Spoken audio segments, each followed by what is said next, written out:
हार्दिक स्वागत करता हूं। अब जैसे कि आप सब जानते हैं कि हमारे इन वीडियो के माध्यम से हम आपको उन विषय के बारे में परिचय करवाने का प्रयास करते हैं कि जिसके बारे में थोड़ी हमारी जानकारी कम है या उस विषय पे कम बोला गया है। आज मैं आपको एक बहुत महत्वपूर्ण विषय पे आपको मैं आज आँख खोलने जा रहा हूँ कि शौच यानी कि स्टूल यानी कि आपका टॉयलेट आपको बता देगा कि आपका खाना पच रहा है या आपका खाना सड़ रहा है। दोस्तों, रोज आप खाते हो, रोज शौच करते हो, लेकिन आप कभी भी ये जान नहीं पाते कि आपका निकलने वाला माल आपको रोज ये सूचना दे रहा है कि खाना पच रहा है या सड़ रहा है, और हम चुपचाप बाथरूम में जाकर आराम से बाहर आ जाते हैं और सालों तक ये कहानी चलती रहती है। तो क्या सच है, इसके आज हम जानकारी प्राप्त करने का प्रयास करेंगे, क्योंकि शरीर में क्या जा रहा है और क्या आ रहा है। अगर आपको इसके बारे में ही कोई जानकारी नहीं है दोस्तों, तो फिर आप इतने अनजान रहकर आप बड़ी बड़ी बीमारियों में कल जा सकते हो। इसलिए आज मैं इस पर चर्चा करने जा रहा हूँ। दोस्तों, शौच के बारे में मैंने बचपन से जो मैंने अपने बच्चों पे प्रयोग किए, वहां से मुझे इसकी खोज की शुरुआत हुई। जब मैंने अपने बच्चों को माँ का दूध दिया तो उसका शौच जो है यानी कि स्टूल, मैं रेगुलरली वॉच करता था कि किस तरह का स्टूल आ रहा है। तो मैंने देखा कि उसका स्टूल जो है नॉर्मल होता था, उसमें कोई बदबू नहीं होती थी। और उसके बाद एक 6-7 महीने के बाद जब बच्चे के थोड़े दांत आने शुरू हुए तो हमने फिर उनको फल और जूस देना शुरू किया, तो भी उसके मोशन में कभी भी बदबू नहीं आई। उसका नॉर्मल मोशन होता था और दिन में जनरली 2-3-4 बार होता ही था। तो मुझे एक बात तो ये समझ में आई कि हम जितनी बार खाते हैं उतनी बार मोशन हमारा प्रॉपर टाइमली होता है। फिर उसके बाद मुझे अचानक बच्चों को लेकर कहीं बाहर जाना पड़ा और वहाँ पर धीरे धीरे माँ का दूध कम हो रहा था, फल मिले नहीं उस गांव में। तो लोगों ने कहा कि आप कम से कम गाय भैंस का दूध ही पिला दो। तो दोस्तों, मैंने मजबूरी में 2-3 दिन मैंने उसको गाय भैंस का दूध पिलाया और मैं उसके स्टूल को रेगुलरली ऑब्जर्व करता था। दोस्तों, जैसे गाय भैंस का दूध गया ना, उसके मोशन में इमीडिएट बदबू आनी शुरू हो गई। और हालांकि मेरे बच्चे को मैंने बहुत लेट अनाज दिया, और अनाज जब मैंने बच्चों को देना शुरू किया उसके बाद में तो उसके मोशन में बदबू आनी स्टार्ट ही हो गई। जब तक मैंने बच्चे को अनाज नहीं दिया था तब तक उसका मोशन जो है वो, क्योंकि दूध और फलों पे था, माँ के दूध और फलों पे, तो मोशन जो है उसके पायजामे से खिसक कर निकल जाता था और हमें पता भी नहीं था कि उसने मोशन किया है। हमें तो पड़ोसी आकर कहते थे कि देखो जी, आपके बच्चे ने वहाँ पे टॉयलेट की है। तो फिर हमें जाके चेक करना पड़ता था कि अरे यार, इसने टॉयलेट की और इसके कपड़ों में कोई पता ही नहीं चल पा रहा है। तो इस बात से मुझे ये अंदाज़ा लगा कि मिनिमम 2-3 बार मोशन डेली आना चाहिए, जो बच्चों को आते हैं। और आप भी आपके घर में आप अपने बच्चों को देखते ही होंगे कि उनके भी मोशन दिन में 2 या 3 बार जरूर आते हैं। आप जानवर को पालते हैं, आप जानवरों को भी देखते हैं, गाय पालते हैं, कई घरों में गाय होती है।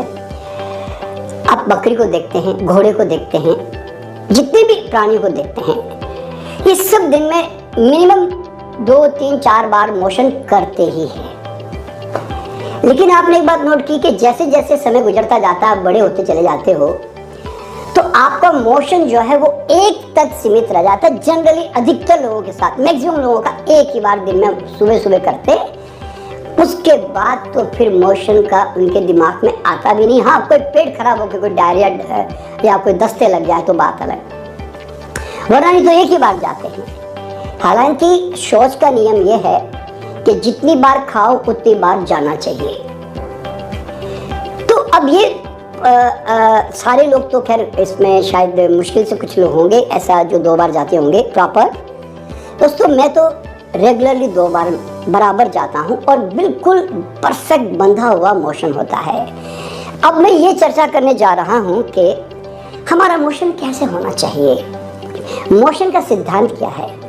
देखिए, एक्चुअल में देखा जाए शौच का मतलब है कि हमारी जो आखिरी जो इंटेस्टाइन है ना, उसको निकालना क्या है, जो अध पचा रह गया, जो नहीं पचा, जिसका कोई उपयोग शरीर के लिए नहीं था, और वो क्या था, फाइबर और बीज। अध पचा खाना निकलना तो शर्मनाक बात है ना भाई, कि आप खाना खाए हो, आपने खाना खाया है और आपका खाना अध पचा हो गया, यानी कि आधा पचा सड़ गया, तो ऐसा खाना खाने की क्या जरूरत है भाई। लेकिन जनरली लोगों के अध पचे खाने निकलते हैं। तो मोशन में जो है फाइबर निकलना चाहिए, बीज निकलना चाहिए, और ऐसा मोशन जब निकलता है वो इतना हल्का होता है, मैं आपको बताऊं कि वो पानी के ऊपर तैरता है। अगर जाके नीचे बैठ जाता है पानी के अंदर तो फिर आपका मोशन जो है भारी है, उसमें अध पचा खाना है, ये उसका प्रत्यक्ष प्रमाण होता है। अब आजकल के हमारे जो टॉयलेट है वो भी इस प्रकार के हो गए हैं कि पहले जंगल में जाते थे तो हमें पता तो चलता था कि मोशन कैसा हो रहा है। फिर इंडियन टॉयलेट थे, उसमें भी पता चलता था कि भाई मोशन किस स्टाइल का हुआ। लेकिन अभी आजकल जिस टाइप का इंग्लिश टॉयलेट जो आ गए हैं, उसमें पानी के अंदर जाने के बाद आपको बहुत थोड़ा कम पता चल पाता है कि एक्चुअल मोशन हुआ कैसा मेरा। फिर भी खैर उसमें भी थोड़ी जानकारी तो मिल ही जाती है। तो अब यहाँ पे समझना क्या है कि आपका जो मोशन होता है, अगर आपने सचमुच भूख से खाया है तो भूख से खाया गया खाना चाहे घटिया था कि भारी था, पचने की 100% गारंटी होती है। चाहे वो गलत कॉम्बिनेशन भी था, उससे कोई फर्क नहीं पड़ता, क्योंकि अभी आपका डाइजेशन बढ़िया है, सब कुछ डाइजेस्ट करने की क्षमता रखता है, पाचक रस अच्छी तरह से उसके ऊपर काम कर पा रहे हैं। तो अब आप अपना स्टूल को ऑब्जर्व करोगे ना, तो आपको लगेगा कि आपका स्टूल जो है बंधा हुआ हो रहा है, यानी कि बिल्कुल एक जैसे बनाना होता है वैसे भाई केला होता है, उस तरह से होता है। लेकिन अगर आपका खाना बगैर भूख के जा रहा है और गलत कॉम्बिनेशन में जा रहा है, जिसके कारण खाना पूरी तरह पच नहीं रहा है, तो फिर आपका स्टूल जो है एकदम सेमी सॉलिड होगा, उसमें म्यूकस ज़्यादा होगा, पतला होगा, बार बार जाना पड़ता होगा, या कॉन्स्टिपेशन क्रिएट हो जाएगी, और आपका मोशन ठीक नहीं है, यानी कि आपने धागा डाला और कपड़ा अच्छी तरह बन के नहीं निकल रहा है और गुच्छा बन के निकल रहा है। तो ये तो मानना पड़ेगा नहीं भाई कि आप जो एक अच्छी मशीन जो अच्छा साड़ी बना सकती थी, धोती बना सकती थी, उसमें कपड़ा धोती और साड़ी नहीं बना रहा है बल्कि गुच्छा बन के निकल रहा है, तो आप भी हंसोगे ना यार ये क्या तरीका है भाई फैक्ट्री को यूज़ करने का। लेकिन हम हंसते नहीं है, हम समझते पता नहीं मेरा पेट ऐसा गड़बड़ क्यों हो गया। तो अब वो जो मोशन आ रहा है, अगर आपको लगे कि उसमें म्यूकस ज़्यादा है, चिपचिपापन ज़्यादा है, अगर आप पानी से धोते हो तो आपको पता चल जाएगा कि आज मेरा मोशन कैसे था। सच बात तो यह है कि अगर आपका फाइबर अच्छा है और आपका खाना अच्छी तरह पच रहा है और उसमें अध पचा खाना कम है, तो आपका मोशन जो है वो जब आंतों से निकल जाएगा तो आपके वहाँ पे चिपकेगा नहीं कभी, आपके यानी कि एनस पे या गुदा पे कभी चिपकेगा नहीं। जनरली जो लोग रॉ फूड पे रहते हैं ना, नेचुरल फूड पे, जैसे फ्रूट्स पे, नट्स पे, स्प्राउट्स पे, सलाद पे, और ज़्यादा से ज़्यादा थोड़ा होल ग्रेन पे रहते हैं मान लो, तो उनका मोशन जो है ना कभी भी आपको जो है गुदा में चिपकेगा नहीं, और पानी की भी जरूरत नहीं पड़ती। सच बता दूं मैं आपको, पानी तो हम जरूर धोते हैं इसलिए क्योंकि हमें सफाई और हाइजीन रखना होता है, लेकिन अगर आपको लगता है कि पानी की ज़्यादा जरूरत पड़ रही है तो इसका मतलब है कि आपका मोशन सही नहीं है और आपके हाथ में थोड़ा चिपचिपापन रहता है, आपका मोशन जाके पॉट पे चिपक जाता है, वहाँ पे उसको पानी से ज़्यादा उसको मतलब बार बार उसको साफ करना पड़ता है। तो समझ लेना कि तुम्हारा खाना सड़कर पेट से निकल रहा है और उसके अंदर बहुत ज़्यादा म्यूकस सीक्रेशन होके आपका मिनरल लॉस भी हो रहा है साथ साथ में। तो अब ये हम कई बार देखते भी हैं, रोज भी देखते हैं, कई बार कई महीनों तक सालों तक देखते हैं, लेकिन हम इसमें कोई परिवर्तन लेके नहीं आते ना, तो फिर आपको बड़ी बड़ी बीमारियों के लिए तैयार हो जाना पड़ेगा, क्योंकि आपके आंतों से रोज सड़के माल निकल रहा है और आपको बिल्कुल पता नहीं है कि मेरे साथ ऐसा क्यों हो रहा है। तो आपको IBS, क्योंकि एक सड़कर माल जब आंतों से निकलता है तो इरिटेबल बाउल सिंड्रोम, जिसको IBS कहते हैं, वो आपका होना स्वाभाविक है। कोलाइटिस, आंतों की सूजन, क्योंकि इरिटेबल चीज़ें निकल रही है, रोज खरोचते हुए निकल रही है, सड़के निकल रही है, तो आंतें भी फाइट करते करते, म्यूकस निकालते निकालते कहीं तो ओवर स्ट्रेस होकर, ओवर वर्क करके कहीं तो सूजन में जाएगी, तो कोलाइटिस। ज़्यादा लंबे समय तक चलता रहा तो अल्सरेटिव कोलाइटिस। और यही माल जो गर्मी जो सड़न की पैदा होती है वही आपको पाइल्स है, फिस्टुला है, डिसेंट्री है, डायरिया है। हालांकि बॉडी कोशिश करती है कि सड़े हुए माल को गर्मी का सहारा लेकर, मौसम का सहारा लेकर उसको धक्का मार के निकाल के सारा फेंक दें, लेकिन ये तो साल में 1-2 बार होगा, बाद में क्या। तुम्हारे तो रोज सोच जो है इस तरह का निकल रहा होता है, तो हम इसको करेक्शन नहीं कर पाते हैं। तो करेक्शन करने के लिए हमें समझना क्या मालूम है, ज़्यादातर पेट में सड़ता क्या है। देखिए, रॉ फूड जितने भी है, अनकुक्ड फूड, सन कुक्ड फूड, वो कभी पेट में नहीं सड़ते, सीधी सी बात है। सड़न पेट में होनी नहीं चाहिए। जैसे कि मैंने बताया कि फाइबर और बीज के अलावा हमारे बॉडी से कुछ निकलना ही नहीं चाहिए। आपने कभी जानवरों को देखा कि जानवर चाहे गाय हो, बकरी हो, घोड़े हो, हाथी हो, यानी कि जो शाकाहारी प्राणी है, आपने इनको देखा होगा, ये भी दिन में 2, 3, 4 बार करते हैं और इनके मोशन को जो है ना आप उठा के हाथ से रख सकते हो, आपको उतनी घिन नहीं आती। लेकिन वही मोशन अगर आदमी का है तो फिर डेफिनेटली आप तो जानते हैं कि अब मुझे आगे कहने की कोई जरूरत नहीं है।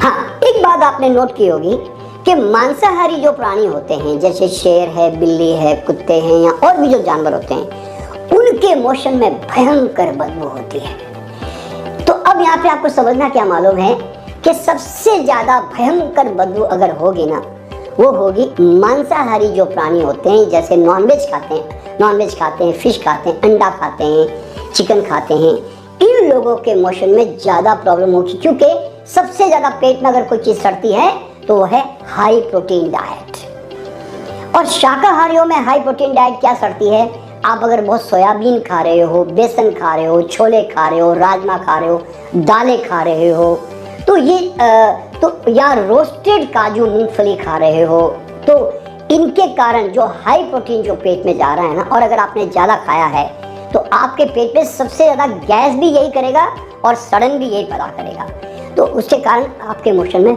डेफिनेटली बदबू होगी। तीसरा कारण आपके पेट में जो सड़ने का कारण होता है वो होता है कि आपने फ्राइड चीज़ें ज़्यादा इस्तेमाल कर ली है। दोस्तों, आप जब भी फ्राइड चीज़ खाते हो ना, तो स्टार्च प्रोटीन के चारों तरफ हीट के साथ में उसके चारों तरफ एम्बॉडीड हो जाती है, यानी कि उसके चारों तरफ एक लेयर बन जाती है, उसके अंदर वो छुप जाता है वो स्टार्च प्रोटीन। तो जब पेट में जाता है तो आपको हैरानी होगी कि फैट को डाइजेशन जब तक नहीं होता, और वो फैट का डाइजेशन सीधा पैंक्रियास से नीचे उतर कर जब लीवर तक जाएगा तब तो जाके होगा, छोटी आंतों में जाकर होगा, तब तक स्टार्च प्रोटीन का जो डाइजेशन ऊपर होना चाहिए था वो नहीं हुआ, तो सड़ के निकलेगा। तो तले हुए खाने जनरली सड़कर पेट से निकलते हैं। अगर डाइजेशन अच्छा है तो बॉडी फिर मैनेज करने की कोशिश करके डाइजेस्ट करने की कोशिश जरूर करेगी, लेकिन मैक्सिमम लोगों के सड़ता है, क्योंकि मैक्सिमम लोगों की लाइफ सेडेंट्री है, बैठने वाली है, कम मेहनत वाली है, कम भूख वाली है। तो उस कंडीशन में वो जो तला हुआ खाना है वो पेट में 100% सड़ता ही है, और सड़कर आंतों से निकलता है। तो आंतों से निकलने वाला एक और कारण क्या है, तला हुआ फ्राइड आहार। और मैदे का तो प्रॉब्लम क्या है दोस्तों, मैदे का प्रॉब्लम ये है कि अगर आपने ब्रेड बिस्किट खाया है, पिज़्ज़ा बर्गर खाया है, तो वो तो उसमें फाइबर नहीं है, तो वो बहुत लेट निकलेगा, कॉन्स्टिपेशन पैदा करेगा और लंबे समय तक सड़ के निकलेगा। आप कभी भी नोट कर लेना कि जिस दिन आपने हाई प्रोटीन खाया, आपने नॉनवेज खाया, आपने तला हुआ खाया, आपने ब्रेड बिस्किट खाया, आपने मिठाई खाई, मिठाई भी 100% पेट में सड़ती है, क्योंकि शुगर के साथ मैंने एक कॉम्बिनेशन में बताया हुआ, मेरे यूट्यूब को देख लीजिएगा कि वहाँ पर आप शुगर हर चीज़ के साथ सड़ती है। तो सड़ती है मैं क्यों मान के चलूँ? अरे भाई, आप अपना मोशन रेगुलर ऑब्जर्व करो ना, तो आपका मोशन बता देगा कि सचमुच जो मैंने खाना खाया वो सड़ के निकला। और रोज़ आपके पेट से अगर खाना सड़ के निकलता है तो क्या हमें शर्म नहीं आनी चाहिए? हमें उसके ऊपर गौर नहीं करना चाहिए कि भाई ये कब तक ऐसा काम चलता रहेगा, मेरी फैक्ट्री में गलत माल कब तक बनता रहेगा? तो ये जागने के लिए ये वीडियो है। तो आपका जो रोग का कारण है ना, आपको यहाँ पे जानना चाहिए। अब यहाँ पे सबसे पहला जो खाना सड़ने का कारण कहाँ से बनता मालूम है? आपकी झूठी भूख, जिसके बारे में आप बिल्कुल नहीं जानते कि झूठी भूख कितनी खतरनाक होती है। ये झूठी भूख किसको खुलती है मालूम है? जो बगैर भूख के बचपन से भूख है कि नहीं है, माँ बाप उसको ठूसते रहते हैं और बचपन से उसकी भूख को बिगाड़ देते हैं। वो सच्ची भूख कभी जीवन में जान ही नहीं पाता। पेट कभी उनका खाली होता है, ऐसा शब्द जानते ही नहीं लोग। और जरा सा हल्का सा खाली हुआ कि फिर पेट भर दिया, फिर हल्का सा खाली हुआ ना कि फिर पेट भर दिया। ऐसे लोगों को सच्ची भूख समझ में नहीं आती। एक तो ये कारण होता है। और ये लोग क्या करते हैं, झूठी भूख किसकी खुल जाती है कि हैवी मसालेदार खाना खाते हैं, बेटाइम खाते रहते हैं, मतलब मर्जी आए तब खाते रहते हैं और एसिडिटी बनती रहती है। तो ऐसे लोगों की जो भूख है ना, झूठी खुल जाती है ना, वो झूठी भूख में क्या होता है, एक अंदर से एक खिंचाव सा आता है पेट में, खाली जरा सा खाली होती है, खिंचाव सा आता है, जिसको कहते हैं खोक पड़ती है। उस खोक को हम सच्ची भूख मान के चल पड़ते हैं और उसमें हम कुछ भी खा लेते हैं, और ना खाए तो हमारा दिमाग खराब हो जाए। याद रखना दोस्तों, भूख जो है वो कोई बीमारी नहीं है जिसमें सिम्टम पैदा हो, लेकिन आपकी जो भूख है ना वो सिम्टम वाली होती है, तो आपकी झूठी भूख है। ये आपको पहचानना ज़रूरी है। और जो लोग एक्सरसाइज नहीं करते, सेडेंटरी लाइफ जीते हैं ना, उनकी ऐसी झूठी भूख खुल जाती है। अब ये झूठी भूख अगर आपकी ठीक नहीं हुई तो आपको आज नहीं तो कल बड़ी बड़ी बीमारियों में आपको जाने की तैयारी करनी पड़ेगी। अब ये झूठी भूख कैसे ठीक करें? तो उसके लिए, और मेरी झूठी भूख है ये पहचाने भी कैसे? तो उसके लिए आपको मोशन को रेगुलरली देखना पड़ेगा। अगर आपका मोशन जो है रोज बंधा हुआ नहीं है और पॉट पे चिपकता है, बदबूदार होता है, तो समझना कि तुम खा जरूर रहे हो सुबह दोपहर शाम, लेकिन तुम्हारा खाना एक्चुअल में नहीं पच रहा है, सड़ के पेट से निकल रहा है। तो इसीलिए तुम्हें अपनी झूठी भूख को ठीक करना है। तो उसके लिए मसालेदार कम करना और थोड़ा वेट करना, भूख के लिए इंतज़ार करना, फल सलाद धीरे धीरे बढ़ा देना ताकि ऑल्कलाइनिटी डेवलपमेंट हो बॉडी में। तो उसके कारण और थोड़ी एक्सरसाइज शुरू कर देना, तो उससे क्या होगा, धीरे धीरे आपकी झूठी भूख खत्म होने लगेगी। और सच्ची भूख जब लगेगी तो आपको कोई स्टिमुलेशन की जरूरत नहीं पड़ेगी, कमजोरी कभी नहीं आएगी, लगी तो लगातार लगी रहेगी। ये सच्ची भूख पहचाना बहुत ज़रूरी है। उससे आपका मोशन जो है फिर सही काम करेगा। क्यों? आपने सच्ची भूख से खाया ना, मैंने कहा ना, खाना कैसा भी घटिया रहने दो तो भी पचेगा जरूर। और दूसरा, कॉम्बिनेशन आप गलत कर रहे हो, उसके बारे में मेरे बहुत सारे वीडियो जरा ध्यान से देख लीजिएगा, मैं अभी यहाँ चर्चा नहीं करूँगा। तो आपका कॉम्बिनेशन ठीक नहीं है, आपको उसके ऊपर ध्यान देना है, अगर मोशन आपका ठीक नहीं है तो। और अगर आप हाई प्रोटीन खा रहे हो, जो आपको उसके ऊपर रेस्ट्रिक्शन डालनी पड़ेगी, तो उसके कारण पेट में खाना सड़ता है, तो वो आपको ठीक करना पड़ेगा। तो इस तरह से और तला हुआ और मिठाइयाँ, ये दो तो मैंने कहा हमेशा पेट में सड़ती है, तो इनके ऊपर आपको ध्यान रखना पड़ेगा। देखिए, ओकेजनली खा लिया उसकी कोई चिंता मत कीजिएगा, कोई चूंकि हम इतने स्टेबल दुनिया में जी नहीं सकते, लेकिन हमें कम से कम ये तो पता चलना चाहिए कि मेरे शरीर में जा क्या रहा है, आ क्या रहा है। अगर आप सोच को ध्यान से नहीं देखोगे, ऑब्जर्व नहीं करोगे, आप एक दिन बहुत बड़ी बीमारी में घुस जाओगे, आपको पता तक नहीं चल पाएगा। तो इसीलिए मैंने आज ये वीडियो स्पेशल क्यों बनाया मालूम है? अपने स्टूल को लेकर ना नाक सिकोड़ने की कोई जरूरत नहीं है।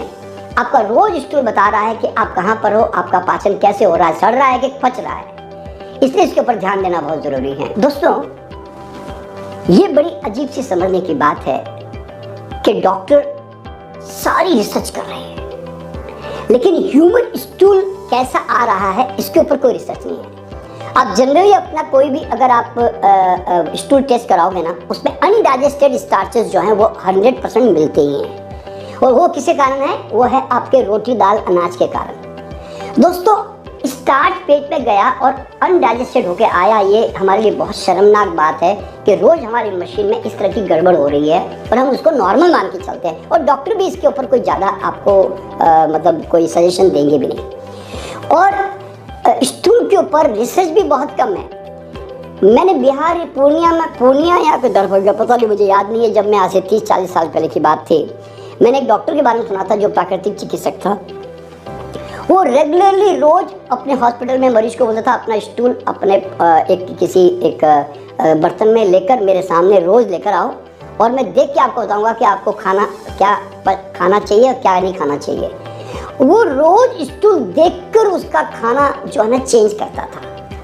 तो दोस्तों आप जरा सोचिए कितनी सिंपल सी कॉमन सेंस बात है कि आज मशीन से जो बाहर निकल रहा है आपका जो माल, उसके बारे में कोई रिसर्च, कोई जानकारी प्रॉपर नहीं है, और हम उसके ऊपर ध्यान नहीं देते, तो हम ऊपर से भी ठीक नहीं कर पाते हैं। ये कितनी अजीब सी बात है, जरा सोचिए।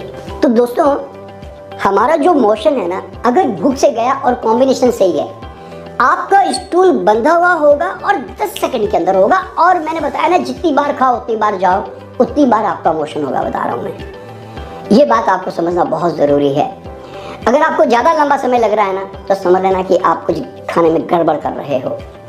और जनरली फिर आपको जब कॉन्स्टिपेशन हो जाती है, तो जानते हो आप क्या करते हो, आप लोग है ना ये आयुर्वेदिक चूर्ण भी खाते हो, कायम चूर्ण है, इसबगोल है, या कोई रोग दपान है, कई तरह के ऐसे जो पेट सफ़ा, इस तरह के। मैं इनके कोई विरोध में नहीं हूँ। ज़िंदगी में जरूरत पड़ने पर 1-2 दिन कभी खाना पड़ भी जाता है, जो कि खाना हमारा बड़ा अस्त व्यस्त है, तो कोई दिक्कत की बात नहीं है। हरड़ खा ली कभी हमने, कोई इस चूर्ण खा लिया, कोई दिक्कत नहीं है। लेकिन इसमें अगर आप एलोपैथिक कोई लैक्सेटिव खा रहे हो ना, तो आप समझना बहुत खतरनाक काम कर रहे हो, क्योंकि वो केमिकल को रिएक्ट करने के लिए बॉडी को बहुत जूसेस सीक्रेट करने पड़ते हैं, उसको उसके इरिटेशन को जैसे कहते हैं काउंटर करने के लिए। तो फिर समझना आपको बहुत बाद में जाके नुकसान होने वाला है। और अगर आप ये आयुर्वेदिक चूर्ण खा रहे हो ना, जिसमें अमलतास होता है और जिसके अंदर अक्सर जो है सोनामुखी होती है, तो आप जानते हैं ये बड़ी इरिटेबल होती है, इसीलिए इनको दिया जाता है। तो अगर इस तरह की चीज़ें भी खा रहे हैं, आप हरड़ भी खा रहे हैं, देखिए ये कोई भोजन तो है नहीं शरीर का, और ये इरिटेबल चीज़ें हैं, तो शरीर में जाकर आपको मोशन लेकर आ जाएगा। लेकिन ध्यान रखना, एक दिन वो समय आएगा कि बॉडी उनको रिएक्ट करते करते थक जाएगी, और एक सीवियर कॉन्स्टिपेशन में आपको 100% लेके जाने वाली है। तो जितना आप चूर्ण खाते हो, जितनी आप दवाएं खाते हो ना, आप अपने शरीर का सत्यानाश करके आंतों का सत्यानाश कर रहे होते हो। उससे अच्छा आप पपीता खा लो, अमरूद खा लो, अंगूर खा लो, अंजीर खा लो, किशमिश खा लो, पालक खा लो, सलाद खा लो, अंकुरित खा लो, वो भी भूख से। लेकिन ये चीज़ें मत खाओ प्लीज। अगर आप ये खाओगे ना, तो आपको आज नहीं तो कल बड़ी बड़ी बीमारियों में आपको जाना ही पड़ेगा, इसके सिवा कोई चारा नहीं है। तो दोस्तों मेरे ख्याल से मैंने आपको काफ़ी हद तक थोड़ा क्लियर कर दिया है कि हमारा स्टूल कैसे होना चाहिए और उसको ठीक करने का तरीका क्या है। आशा है आपको ये मेरा वीडियो पसंद आया होगा, और ये वीडियो अगर आपको ऐसा लगा कि सही है और सही जानकारी है, तो अगर किसी चीज़ में दम होता है, सत्य होता है ना, वो लोगों तक जरूर पहुंचाओ, क्योंकि लोग थोड़ा भी जागेंगे ना, तो कम से कम आप अपने पेट को जो है ठीक रख पाएंगे। वैसे पेट के बारे में बता दूं दोस्तों, हमारे पास पेट है, हमें कभी पता नहीं चलता। अगर हम भूख से खा रहे हैं, खाना सिंपल कॉम्बिनेशन है और ज़्यादा नेचुरल है, तो ज़िंदगी में दोस्तों आपको कभी पता नहीं चलेगा कि हमारा पेट क्या होता है, इतना साइलेंटली चलता है। तो इसलिए मैं बहुत बहुत शुभकामना देते हुए, और आप स्वस्थ रहे, आपका परिवार स्वस्थ रहे, इस शुभकामना के साथ मैं आपसे विदा लेता हूं, और मैं फिर आऊँगा एक नया वीडियो लेकर इसी तरह के आँख खोलने वाले नए विषय के बारे में जानकारी देने के लिए। नमस्कार।